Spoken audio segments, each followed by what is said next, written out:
Rosario Espinal está con nosotros la tarde de hoy. Yo sé que algunos, cuando ven a Rosario, quisieran esconderse, pero de entrada no tengo ninguna pregunta que hacerle. No sabemos con ese down que tiene el reformista. Rosario, buenas tardes. Bienvenida. Buenas tardes. Perdieron 11 de un fuetazo, Rosario. Sí, por eso es que Eddie Alcántara no quiere hacer preguntas. Exacto, lo entendemos. Se la vamos a dejar pasar. Yo no voy a llorar más de lo que lloré anoche. No queremos tampoco que tú llores. Anoche lloré hasta con jipío. Ajá. Inconsolable estaba yo. Me dicen que solo te ganó uno solo a ti en el país completo. ¿Quién? El amigo Miguel Vargas.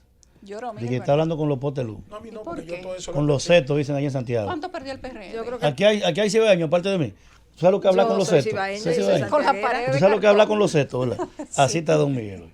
Hablando con los setos. Yo no me alegro. Doña Rosario, ellos que están en comentarios, pero quisiéramos que usted nos diga su opinión sobre este resultado electoral que sorprendió a unos cuantos y que ha decepcionado a otros tantos. Y que ha dado alegría a una gran cantidad de tantos. Ah, sí, también. Es cierto. Verbigracia. Rosario, tu parecer respecto de estas votaciones.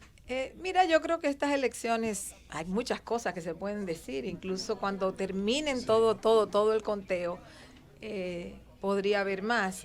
Pero con lo que sabemos ahora mismo, yo diría que uno es la rebelión de las clases medias, de las capas medias. Esta es una expresión. Como Orwell, la rebelión de la granja. Ajá. Esto es una expresión, es una rebelión de las capas medias.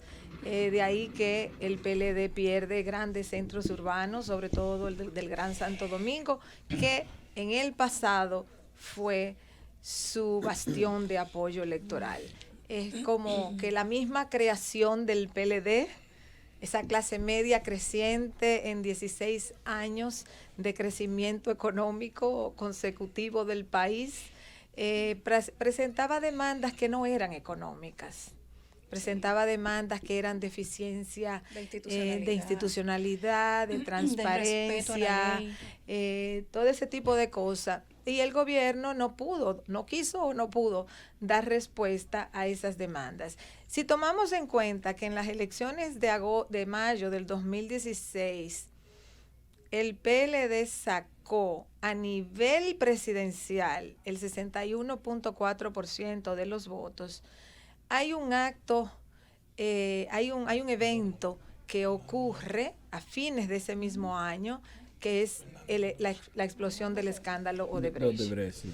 Y Odebrecht marca todo este segundo gobierno del presidente Danilo Medina.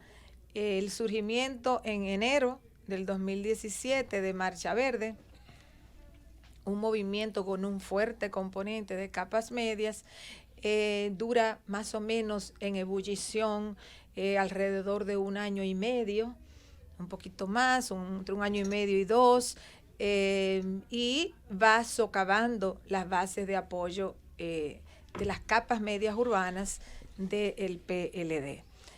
A eso también le siguen otros eventos como el espectáculo de Jean Alain con la jueza Miriam Germán, que nunca debió quedar... La arrogancia, la prepotencia. Nunca debió quedar así. De todo. Entonces, y eso finalmente culmina con la suspensión de las elecciones, que un inmenso sector de la población le atribuyó al gobierno. Entonces, cuando uno ve todos esos episodios, es entendible el resultado electoral. O sea, una serie de problemas del PLD, y agreguemos uno fundamental también, la división del PLD en octubre del año pasado. Entonces son muchos eventos que se producen entre diciembre del 2016 y febrero del 2020 que explican este resultado electoral. En la República Dominicana se dice bastante o se piensa que las elecciones se ganan con dinero. Y yo siempre he dicho, el dinero es muy útil en la política, indiscutiblemente, y cada día más, porque el dinero se usa para todo. Pero el dinero no es el factor fundamental. Y yo creo que en estas elecciones se ha mostrado que, como se ha mostrado en el pasado, porque la gente olvida que un partido en el poder puede perder elecciones, que un partido en el poder pierde elecciones. Si no fuera así, nunca hubiese cambio de gobierno. Cuando hay un hartazgo, a veces con un hartazgo, a veces con una crisis económica, a veces es con una división. Lo económico es fundamental cuando necesita ese hartazgo. Como que era el Partido de Liberación Dominicana, que no se, el Partido de Liberación Dominicana no se extraña de los resultados que se dieron en las demarcaciones grandes. Sin embargo, tenían ellos la certeza de que iban a obtener muy buen resultado en las demarcaciones pequeñas, principalmente las más apartadas del país. Sin embargo, no fue así. O sea, como quiera que sea, vemos que hay demarcaciones pequeñas donde el PLD se daba por ganado seguro, también resultó perjudicado con el voto de la población. ¿Qué usted atribuye a esa parte? Bueno, porque las cosas no son tan no son precisamente exactas. Entonces, había una ola, o sea, ha habido una ola antigubernamental, anti-PLD muy fuerte, que se fue gestando a través de todos, desde, como digo, desde enero 2017 hasta febrero de 2020 con la suspensión de las elecciones, y eso tiene un efecto generalizado en el sistema político. Pero quien lleva, digamos, la bandera en ese cambio, en ese giro electoral, son las grandes ciudades. Y yo quería agregar otra cosa, porque así como la gente ha dicho por mucho tiempo que el PLD ganaba por dinero, lo cual nunca realmente consideré que era apropiado, porque aunque cualquier partido en el poder se beneficia del uso de recursos públicos, esa es una constante en la política dominicana, nadie gana elecciones simplemente. No, y los ejemplos históricos están ahí, de cuando algunos partidos en el poder han puesto el dinero del Estado al servicio de sus candidatos, muchos de ellos al servicio de su propia reelección, y han perdido con todo el dinero que le puede poner a su servicio el mismo gobierno. Exacto, entonces lo que quiero decir es que esto genera cambios en el poder, que el poder no es eterno. En algún momento el PLD tiene que perder. Ay, Esteban. Porque no puede gobernar la República Dominicana para siempre. Ay. O sea, o era ayer, o es hoy, o es mañana. En algún momento el PLD tiene que perder. En algún momento se van, ¿verdad? ¿Perdón? En algún momento se van. Todos los gobiernos en algún momento aún las dictaduras más duras, aún Trujillo se fue, aún Somoza se fue. O sea, bueno, a las dictaduras hay que hacerlo ir, pero los partidos que compiten electoralmente eventualmente pierden. Una pregunta. Por ejemplo, cuando Leonel Fernández hablaba de que el PLD iba a gobernar hasta el 2044, yo siempre dije, es una barrabasada. ¿Por qué? Porque un partido no puede. El PRI gobernó 70 años en México, es verdad, pero el PRI tuvo una historia, al final se fue también, tuvo una historia muy especial porque es un partido que surgió de una revolución. Entonces, eso fue matizando. Además, era un partido que se renovaba en el gobierno cada 6 años. Sí. O sea, llegaba no había reelección, llegaba un nuevo gobierno. Ahí lo designaban. Con nuevos funcionarios y demás. O sea, había un cambio. En una de las lecciones que el PLD debe sacar de estas elecciones es que tiene que renovar su flotilla. Claro. Como dicen en los vehículos. El PLD tiene que renovar su flotilla. La gente se cansó de ver No, yo no lo estoy diciendo para este ciclo electoral. Estoy diciendo hacia futuro. Pero que usted doña Rosario. Ya no cambian a nadie.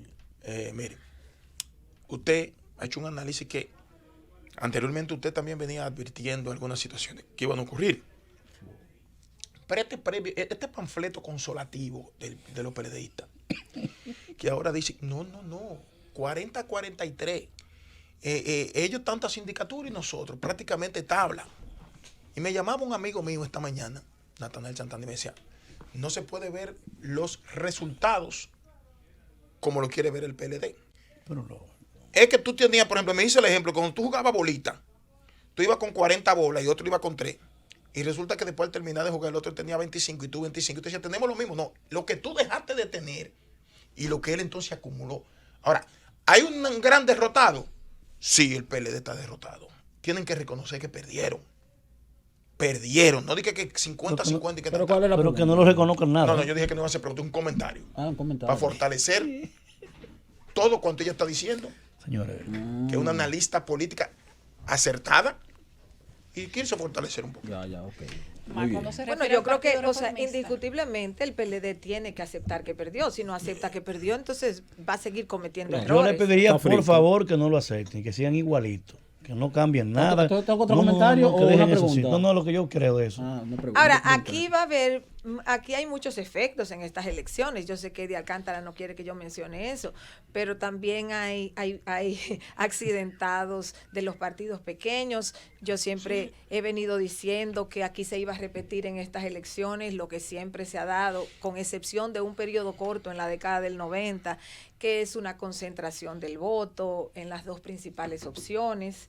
Eso es lo que guía realmente a la mayoría del electorado, por una razón o por otra. En estas elecciones veremos que todas las alcaldías prácticamente van a quedar o en manos del PRM o en manos del PLD, y que incluso el Partido Reformista y el Partido Revolucionario Dominicano van a ver disminuidas sus alcaldías, el número de alcaldías. Entonces, realmente vemos cómo sigue, digamos, el PRM ahora a la delantera, que antes era el PLD a la delantera, pues concentrando el voto. El otro factor que hay que tener en cuenta es que estamos en un proceso donde hay mayor desvinculación de la ciudadanía de los partidos políticos, por lo cual es más difícil ya contar con maquinarias electorales, porque del 2016 al presente, en estos últimos 4 años,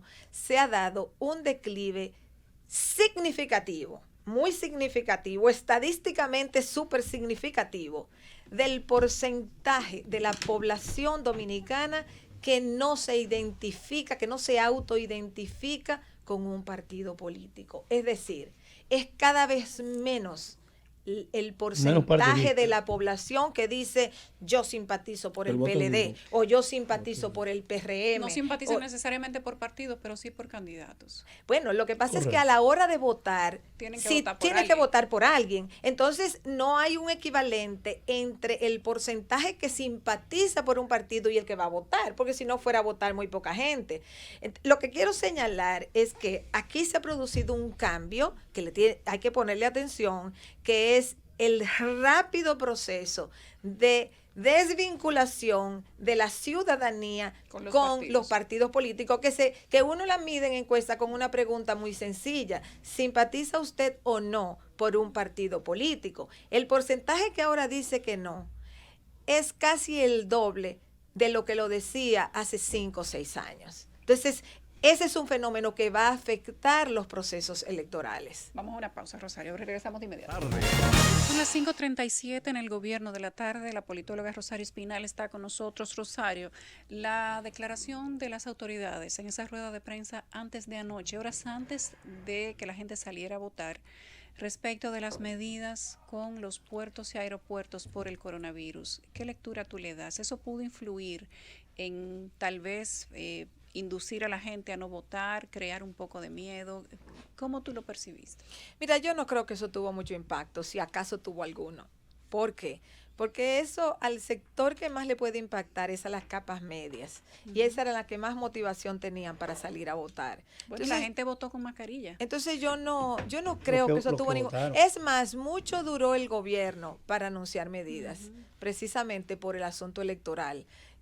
Porque en otros países ya se estaban tomando medidas, el gobierno lo fue llevando bastante lento el proceso para no crear un Pero ambiente uno se hace adverso. la pregunta de si teníamos tantos días con el tema del coronavirus, si ya sabíamos los casos que teníamos, si sabemos que se está propagando, ¿por qué esperar hasta las últimas horas antes de votar para hacer un anuncio que tal vez se pudo haber hecho un día, dos, una semana antes o un día después simplemente? Bueno, el efecto si eso tuvo algún efecto, el efecto que iba a tener iba a ser más grande si se hacía varios días antes. Yo no creo que hubo nadie. Además, en Estados, por ejemplo, la gente aquí ve lo que está pasando en Estados Unidos, lo que está pasando en España, lo que está pasando en Italia. Ahora, el otro punto que yo he dicho mucho por meses, porque esperar una alta participación electoral en unas elecciones municipales era un disparate. En ningún país del mundo va mucha gente a votar en unas elecciones municipales, y aquí cuando eran juntas municipales y legislativas, había una abstención de 50, 54, perdón, de 49, 42, 45. O sea, la abstención siempre fue más alta. Yo dije que la participación electoral en estas elecciones municipales iba a estar en un porcentaje entre el porcentaje de las primarias, que fue un 30%, y el porcentaje de las elecciones separadas, cuando se hacían separadas. Que el voto preferencial de los regidores motivaba a que mayor cantidad de electores acudieran, porque habían personas que asumían compromiso con regidores individuales que ese voto le valía la papeleta del partido determinado. O sea, se esperaba mayor cantidad de votos porque esa nueva modalidad, ese nuevo esquema, iba a traer mayor cantidad de votos, y aún así fue pírrica la votación. Porque esa fue una suposición equivocada. Los regidores te pueden mover a sus familiares, a sus amistades, a sus vecinos, a un grupo pequeño de personas, a menos que los regidores tuvieran un carisma y un poder político de convocatoria tan grande, que no es el caso. Casi nunca, si acaso alguna vez. Casi siempre son desconocidos. Los regidores no los conoce nadie. Yo te aseguro que si aquí se hace una encuesta mañana y se le pregunta a la gente cuántos regidores conocía, no van a pasar de 2, quizás 1 conocían. Sí. Realmente, o sea, habían regidores que yo no conocía. Rosario, a mí me pasó. Yo no conocía ninguno de los regidores que estaban en mi boleta. Elegí uno al azar. Bueno, alguien, yo creo que escribió en el grupo de nosotros, alguien que me habían dicho y me habían mandado un video, y por ese yo voté. Pero particularmente no conocía propuesta, aunque no tienen muchas los regidores realmente. Los regidores no van a arrastrar muchos votantes, eso es falso. En elecciones municipales, quien te arrastra votantes, quien te atrae votantes son 2 cosas: el partido y candidatos a alcaldes. Esas son las personas que te mueven votantes, no los regidores. Rosario, yo decía hace un rato un comentario que hice, bueno, o alguien que escribió en las redes sociales diciendo, pues yo mencioné que los efectos del coronavirus iban a afectar, íbamos a tener efectos sobre la salud, pero que el efecto mayor pudiera ser sobre la economía. Y no lo decía dejando de lado la importancia de la salud, sino tomando en cuenta, por ejemplo, los niveles de mortalidad que hay a nivel mundial. Al final, cuando uno hace los cálculos, uno dice, bueno, no es que se va a morir todo el mundo. Y hago referencia a la economía porque, aparte de eso también, y disculpe que me extienda con la pregunta, esta mañana, conversando con alguien, me dice, yo no sé para qué es el afán de ganar las elecciones, porque el que vaya a asumir la presidencia el 16 de agosto no creo que vaya a tener mucho deseo de gobernar, porque le va a dar trabajo gobernar este país. Que me la den a mí. Tomando en cuenta, perdone. Tomando en cuenta las situaciones que va a heredar. Ahora ni quieren. O sea, porque nosotros tenemos una situación con el coronavirus que posiblemente empeore situaciones que ya vienen criticándose. Como tiene que ver, como es el elevado endeudamiento. ¿Es una pregunta o un comentario? Como es una conferencia sobre el por qué no queremos el gobierno. De la debilidad institucional. Le pregunto, Esteban Delgado. Le pregunto, ¿cómo usted visualiza el futuro o la condición del próximo presidente que haya de asumir el poder a partir del 16 de agosto, tomando en cuenta que cómo le vaya a Luis cuando entre? Las circunstancias que estamos viviendo en este momento? La conferencia importante que ha dado Esteban. Rosario. Si ustedes van a relajar la entrevista y te traen una persona con un nivel de capacidad respetable y todo lo que están encherchando, pues ustedes sigan encherchando, gócenselo. No te vamos a responder por la pregunta. No, por ella no responde. Bueno, miren, en el mejor de los escenarios, supongamos que aquí no se propague, como llaman, de manera comunitaria el virus, que ese sería el mejor de los escenarios. El hecho de que Europa, Estados Unidos, o sea, los países de donde vienen los turistas están afectados, va a generar un colapso de la industria turística. Eso es inevitable. ¿Cuánto tiempo va a tomar rehabilitar eso? Yo no lo sé. La verdad, no lo sé. Porque eso va a depender de cuánto tiempo dure resolver el miedo que está generando la experiencia que se está viviendo en los países Con donde el coronavirus se está propagando de manera comunitaria, o sea, de manera extensa.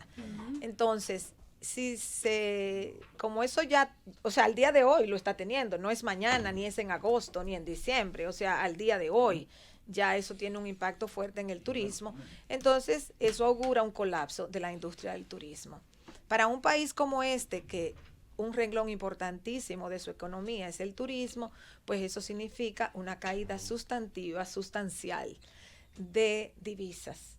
Y una caída de divisas restringe las importaciones, restringe los gastos del gobierno, porque también hay una deuda que hay que pagar.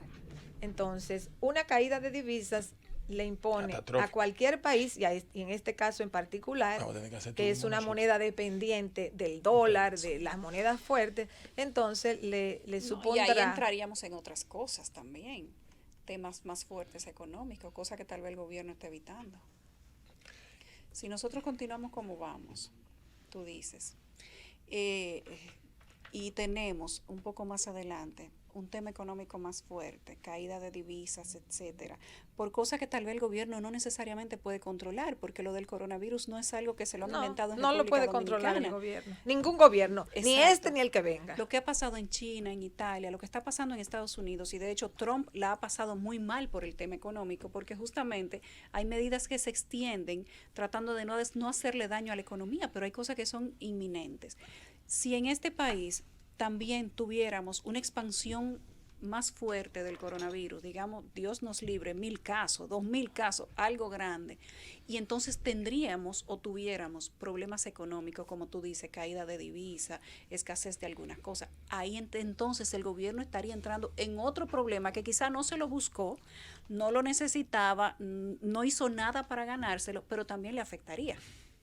Sí, mira, hay una condición internacional que ha generado el coronavirus que está al margen de la acción del gobierno dominicano, sea este o sea el que venga.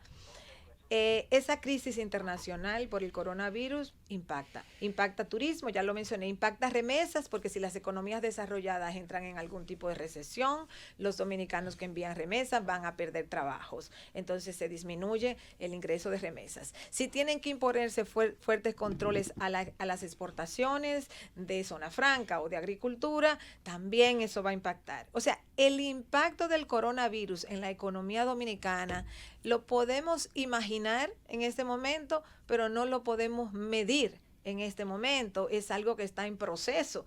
Pero desde el punto de vista de las variables claves de la economía, sin lugar a dudas, indican que se espera una situación económica difícil. ¿Cuál es el problema? El problema es que además de todos los que vienen con una crisis económica, la sociedad dominicana no vive una crisis económica de magnitud desde el 2004. Sí. Y la crisis del 2004 no fue fue grande, pero no fue tan grande porque era controlable desde dentro, porque fue una crisis financiera interna.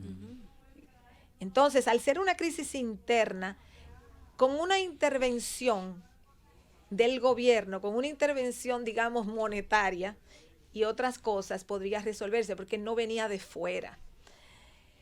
Desde la década del 80, esa fue la última crisis económica en los años 80, que se creó en el país una crisis económica provocada por factores externos, subida del precio del petróleo, escasez de divisas, etcétera. Eso fue en el 89. Estando Balaguer en el poder, cuando Jorge Blanco. Eso fue cuando Jorge Blanco. Con el acuerdo con el Fondo Monetario Internacional. Sí, eso que con los cacerolazos de las pobladas del 84. Porque hubo dos grandes crisis en los 80. Bueno, toda la década fue muy problemática, pero desde el principio, o sea, hasta el final, o sea, Balaguer cierra con otro acuerdo con el fondo, las grandes protestas sociales populares. Fíjense que es interesante, desde el punto de vista comparativo para los que estudiamos movimientos sociales y demás, que aquí tenemos la fase de la década del 80 fue de revueltas populares. ¿Por qué? Porque era una crisis económica. Entonces, cuando hay una crisis económica, quien se moviliza son los sectores más pobres de la población, los más vulnerables. Entonces, en la década del 80 eran los sectores populares que se movilizaban. Luego, en la década del 90, pasamos a un tipo de movilización social en el país que era muy territorial. O sea, en un barrio protestaban para que le arreglaran las calles, en otro porque no había agua, en otro porque no le llega la luz, etcétera. Eran así dispersas, no había nada organizado de manera centralizada. Y en este siglo, comenzando fundamentalmente con la lucha por el 4% para la educación, en estos últimos 10 años sobre todo, la lucha por el 4%, las luchas ambientalistas, Marcha Verde, la bandera, Plaza de la Bandera, todas esas luchas han sido de clase media. O sea que han habido cambios significativos en estas últimas décadas en la forma en que la sociedad dominicana se ha movilizado. A veces es un sector social y a veces es otro. Entonces, el hecho de que en la década del 80 había una crisis económica movilizó esos sectores económicamente más vulnerables. Ahora se han movilizado en los últimos 10 años una clase media ya más forjada, más grande, más estable económicamente. Eso no quiere decir que esa clase social no se vea impactada por una crisis económica, porque la crisis económica impacta a todo el mundo. Rosario, tenemos que hacer una pausa, va a ser muy breve y al regreso entonces concluimos con la entrevista. Son las 5:53 en el Gobierno de la Tarde. Conversamos esta tarde con Rosario Espinal. Felicitarla por su cumpleaños. Si usted ve a Rosario por ahí, felicítele y cántale cumpleaños. Que hoy tiene pero una felicítela a distancia. Felicitaciones. Con el tema del coronavirus, usted la saluda. Felicitaciones al estilo coronavirus. Exacto. Con los pies se felicitan, Rosario también. Doña Rosario, en la vez anterior. Pero felicidades, doña Rosario. Sí. Ese bizcocho lo traje yo, la verdad que no puedo hablar una cosa porque hay cámara. Se lo llevó Quique. No, yo me olvidaba que había. Tú ves, por eso es bueno filmar, para que no puedan hablar mentiras. No. Se lo llevó Quique ese también. Dejen aquí que Le tranquilo. preguntaba en la ocasión anterior que pudimos verla y escucharla, cómo no, de su proyección hacia mayo. Yo creo que este escenario ya quizás puede presentarnos que pudiéramos ponderar cuál sería el curso de mayo. ¿Qué piensa usted que pudiera ser el desenlace ya, lógicamente, PRD-PRM? Bueno, si en mayo se produce lo mismo que se produjo ahora, pues la proyección es muy clara. Yo diría que hay dos factores a considerar que podrían tener un impacto. Uno es el mismo coronavirus del que hemos estado hablando. O sea, ¿qué impacto va a tener eso? Yo no lo sé, porque esto está en evolución y es muy difícil saber cómo la población opera en una situación que nunca ha tenido. Entonces vamos a ver si eso tiene, no estoy diciendo que lo va a tener. Pero ¿puede afectarle eso al gobierno actual o al partido de gobierno? Aún O a todos los partidos. sabiendo que eso no depende específicamente de un gobierno. En ningún país del mundo el coronavirus depende de alguien. Ningún gobierno quiere que se infecte su ciudadanía. Lo que sí depende del gobierno son las acciones en consecuencia, eso sí. Por ejemplo, si este problema se agrava y la sociedad considera que el gobierno lo manejó bien, eso puede favorecerle. Puede mejorar. Si la sociedad considera que lo manejó mal, entonces sigue la tendencia tal cual se expresó en estas. Porque miren qué es lo que pasa. Los factores que han llevado a estas elecciones son claros. Los hablamos bastante, los hablamos un poco al principio de este programa. El elemento coronavirus entra ahora realmente. Entonces, ¿cómo opera en el escenario económico y político del país a mayo? No lo sé.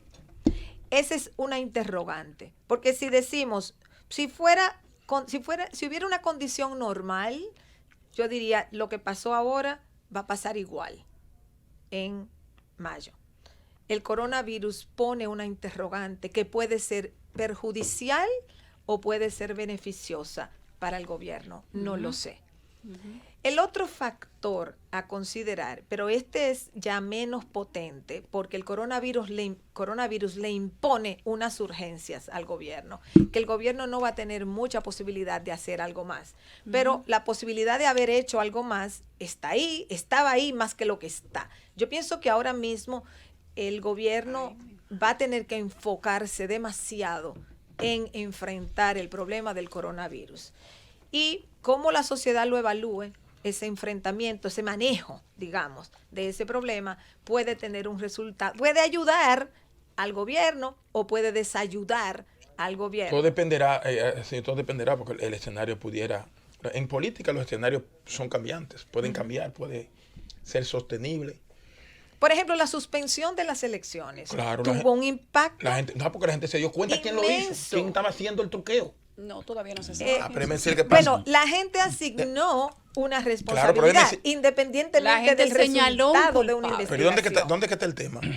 ¿Usted sabe cuáles fueron las elecciones que se afectaron antes de suspenderla toda? ¿Dónde fue que hubo la intervención de manos oscuras? Sí la hubo. Que yo creo que sí. En el automatizado. En la 18 demarcaciones más grandes. ¿Cómo le fue al gobierno en esas 18 demarcaciones después de ese grado de culpabilidad? Bueno. Pésimo. Sí. ¿Tú sabes por qué? Porque se orquestó exactamente lo que uno había dicho aquí. Las demarcaciones pequeñas para el gobierno es fácil ganarla. Porque con el bobolú, o bogato, lo que usted quiera, camiones de esto, camiones de los cuartos, ellos sabían que tenían una ventaja en esas demarcaciones pequeñas. Pero en las grandes, ahí era que había que afectar cualquier cosa. Y por eso la gente buscó inmediatamente responsable y culpable. ¿Quién se beneficiaba de eso? Bueno, él se perjudicó. Yo entiendo que le pudiera haber ido peor si se celebraban en febrero.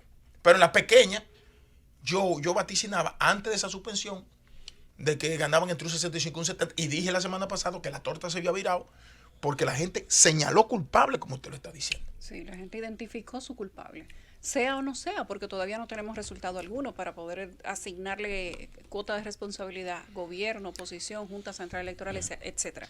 En este momento digamos que todos son culpables y todos son inocentes hasta que salga ese informe, pero para la gente, para el que no pudo votar o para el que votó y le declararon su voto nulo y tenía entonces que ir a votar otra vez y entonces sin respuesta ninguna, porque si te dan una explicación en el momento y es convincente, pues tal vez la indignación de la gente baja, pero al pasar tantos días sin haber una explicación que fuera certera, y luego viene este drama que un técnico, que uno, acusar directamente a la oposición, tal vez eso no fue tan inteligente, Rosario, y no digo con esto que no fuera verdad, digo que no fue inteligente sin tener pruebas contundentes en el momento. Sí, estoy de acuerdo, o sea, yo creo que a menos que hubiese pruebas contundentes, solo así procedía esa investigación, si no se iba a ver como una represalia política. Exactamente, como identificar a la oposición como culpable. Claro. O sea, yo estoy de acuerdo, o sea, esa investigación iba a crear muchos problemas. Lo mejor que hicieron fue pararla.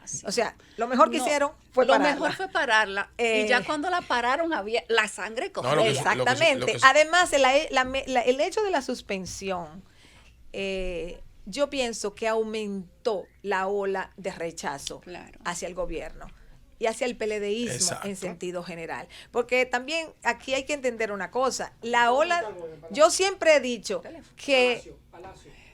Rosario, disculpa, nos tenemos a Gustavo Montalvo, está hablando en este momento luego del Consejo de Gobierno. Vamos a pasarlo para que ustedes puedan escuchar también en una conexión directa. A propósito que Rosario está aquí, mira qué bien, Rosario, para que a propósito de eso podamos analizar contigo además las medidas que aparentemente va a anunciar el gobierno en este momento, luego de que desde las 4 de la tarde estuvieran reunidos en el Palacio Nacional en una reunión de Consejo de Gobierno y de que esta mañana en las ruedas de prensa que dieron las autoridades de salud se dijeran que esta tarde en esa reunión se iban a tomar las medidas adicionales. Todo el mundo está esperando para saber si nos van a poner en cuarentena, si se van a suspender las clases, si van a abrir más hospitales o centros de aislamiento. Si el gobierno dominicano va a cerrar la frontera con Haití, que por cierto el presidente de Haití, su primer ministro, anunció el día de ayer que cerraban la frontera con República Dominicana, algo que a mucha gente le causó en algunos casos risa, en otros indignación, porque se supone que en este caso sería como el equivalente a que los patos le tiran a la escopeta, pero bien, la gente sintió que República Dominicana pudo haber tomado medidas mucho antes y que esas medidas pudieron haber sido efectivas. Francis, ¿cómo vamos con la conexión? Dice Francis que estamos trabajando con el audio, pero mientras eso sucede, entonces, Rosario, ¿cómo podría ver la sociedad dominicana, a propósito de lo que estabas comentando, mientras llega la conexión, la manifestación ahora del gobierno con el tema del coronavirus? Y saltamos de la respuesta de la Junta Central Electoral y la indignación de la gente. Bueno, que este es un... Ahí está. Ah, está. En todas las comunidades del país. A lo largo de la misma, funcionarios civiles y miembros de las Fuerzas Armadas y la Policía Nacional se acercarán casa por casa para informar a la población de las medidas necesarias para protegerse a sí mismos y a sus familias. Por su parte, el presidente de la República se dirigirá al país mañana a las 8 de la noche para anunciar más medidas orientadas a hacer frente al impacto económico, social y de salud que puedan derivarse del coronavirus. Finalmente, reiteramos al pueblo dominicano el compromiso de todo el gobierno de trabajar sin descanso junto a la población dominicana para dar una respuesta coordinada y oportuna a este desafío, que es en este momento nuestra máxima prioridad. Muchas gracias. Como ustedes lo han escuchado, el presidente Danilo Medina va a hablar mañana a las 8 de la noche, Rosario, para decirle a las personas, a sus ciudadanos, cuáles son las medidas adicionales que se van a tomar. En todos los países, quienes han anunciado las medidas han sido la cabeza de gobierno, los presidentes. Aquí se ha formado una comisión y en voz de esa comisión habla el secretario de la presidencia, Gustavo Montalvo, que también tiene un nivel de credibilidad alto. La gente no lo asocia a mucho problema, pero no ha hablado el presidente. Bueno, me parece bien que hable Muy el presidente bien. mañana. Creo que es una buena decisión. Ya pasaron las elecciones. Sí. Ya no hay el argumento, ¿verdad? O lo que pueda generar impactando las elecciones, ya pasaron, así que es tiempo de que ya el gobierno se concentre y ¿En fundamentalmente en este asunto del coronavirus, porque es una crisis internacional y la República Dominicana, aún como dije anteriormente, en el mejor de los casos de que esto no se propague aquí, que no sabemos, pero aún en el mejor de los casos, el impacto económico va a ser severo. Entonces, Aún si no tuviéramos más casos. Exacto, aún si no se propagara. Porque tenemos 11 sí, confirmados, pero aún si 25 llegara, en prueba y 100 en vigilancia. pero aún si llegara a 300 casos sin nada mayor o 2 o 3 personas que lamentablemente puedan fallecer, aún en ese caso no fue una expansión significativa. Sí. El problema está en que esto es como una espiral, que cuando un grupo se infecta, entonces sigue la cadena infectando a otras personas. Entonces, pero lo que quería señalar es que aún en el mejor de los casos, que aquí no se propagara, vamos a tener como quiera el impacto económico es brutal en este país. Políticamente, Rosario, que el presidente hable después de la sangría que tuvieron ayer, porque el PLD perdió indiscutiblemente, el PRM aparentemente barrió en un mapa político que anteriormente estaba teñido de morado y ahora va a estar teñido de azul en su mayor parte. Que el presidente hable mañana, que tal vez le levante la moral a su gente. No sé de qué manera, siendo el presidente de todos los dominicanos, se podría entender que podría tener un buen papel, como él siempre hace, que en los peores momentos llega y como que más o menos trata de salvar la situación. La única misión del presidente mañana es informar las medidas que va a tomar el gobierno y llevar tranquilidad y guiar la población. Esa es la función mañana del presidente. Mañana no hay una función electoral, no hay una función política en ese sentido de política electoral. Es el presidente hablando en un momento en que se avecina una crisis de Que salud. parece que es inminente. Una crisis de salud, pero además una crisis económica, que si aún no se convirtiera en una crisis de salud, va a ser una gran crisis económica. Lo que le faltaba al PLD, una crisis económica, y aparentemente se la va a traer el coronavirus. Es increíble, el que va a ser martillo del cielo le bajan los clavos. Gracias, Rosario Espinal. Entonces tenemos que esperar y ver cómo evolucionan las cosas. Gracias, Rosario. Pero siempre recordar que la gran ventaja de la democracia es que nos permite cambiar de gobierno. Más democracia, Muy como dice. bien. Eso es lo fundamental. Como dice Gonzalo, la democracia se combate con más Más democracia, democracia. ¿no? Eso es fundamental, que La falta todos de los democracia. dominicanos entiendan eso. Si no, tuviésemos dictadura o tuviésemos oligarquías u otra cosa. Entonces, la Sistema democracia nos permite parlamentario. cambiar, la democracia nos permite quitar cuando los pueblos necesitan quitar, cambiar cuando hay que cambiar, reelegir cuando hay que reelegir, todo eso. Eso lo permite la democracia. Por eso es importante que la ciudadanía entienda que la democracia siempre es mejor, aunque no sea un sistema perfecto, porque ninguno lo es. Aunque Pero no es mejor que pudiera. todos los demás, como aquella famosa expresión de Churchill. Así es. Gracias, Rosario Espinal. Nosotros te vamos a dejar ir con dolor de nuestra alma para que tú termines de pasar el día de tu cumpleaños. Felicidades.